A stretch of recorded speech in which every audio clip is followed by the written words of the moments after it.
This is Sheikh Hasina speaking.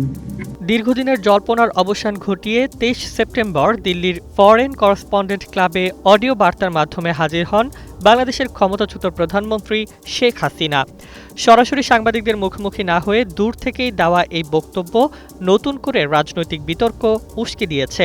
কারণ ক্ষমতায় থাকাকালে যিনি নির্বাচন, গণতন্ত্র ও ভোটাধিকারকে প্রশ্নবিদ্ধ করেছেন, তিনি এখন দিল্লিতে বসে সুষ্ঠু নির্বাচনের পাঠ দিচ্ছেন। বিদেশ থেকে দেশে রেমিটেন্সের টাকা আসে নিরাপদে, তাই আজই আপনার আপনজনকে বলে রাখুন রেমিটেন্সের টাকা যেন শুধু নগদেই পাঠায়। অডিও বার্তায় শেখ হাসিনা দাবি করেন, বাংলাদেশ ভয়াবহ অন্ধকার সময় পার করছে, গণতন্ত্র ধ্বংস হয়ে গেছে এবং দেশটি কার্যত একটি বিশাল কারাগারে পরিণত হয়েছে। তিনি অবিলম্বে গণতন্ত্র পুনরুদ্ধারের কথা বলেন এবং অবাধ ও সুষ্ঠু নির্বাচনের দাবি তোলেন। তবে একই সঙ্গে অভিযোগ করেন, অধ্যাপক ইউনূসের নেতৃত্বাধীন ব্যবস্থার অধীনে কোনো নির্বাচন সুষ্ঠু হতে পারে না। এই বক্তব্যেই কটাক্ষের ঝড় উঠেছে রাজনৈতিক অঙ্গনে। সমালোচকরা স্মরণ করিয়ে দিচ্ছেন, হাসিনার আমলেই ২০১৪ সালে ভোটারবিহীন নির্বাচন অনুষ্ঠিত হয়েছিল।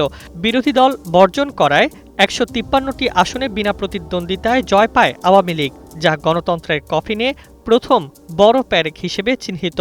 ২০১৮ সালের নির্বাচনে অভিযোগ ওঠে, দিনের ভোট রাতে হয়ে গেছে, ভোর হওয়ার আগেই ব্যালট বক্স ভরে ফল নির্ধারিত। আর ২০২৪ সালে কার্যত একক নির্বাচন করে জনগণের ভোটাধিকার সম্পূর্ণভাবে হরণ করা হয়, যেখানে ডামি প্রার্থী দিয়ে নির্বাচনকে বৈধতার মোড়ক দেওয়ার চেষ্টা চলে।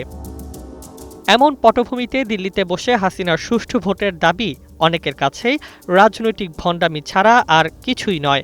এক মন্তব্যকারীর ভাষায়, শয়তানও এই মহিলার কাছ থেকে তালিম নেয়। অডিও বার্তায় তিনি সহিংসতা বন্ধ, সংখ্যালঘু সুরক্ষা, সাংবাদিক ও নেতাকর্মীদের বিরুদ্ধে মামলা প্রত্যাহার এবং ২০২৪ সালের ঘটনাবলীর জাতিসংঘ তদন্ত দাবি করেছেন।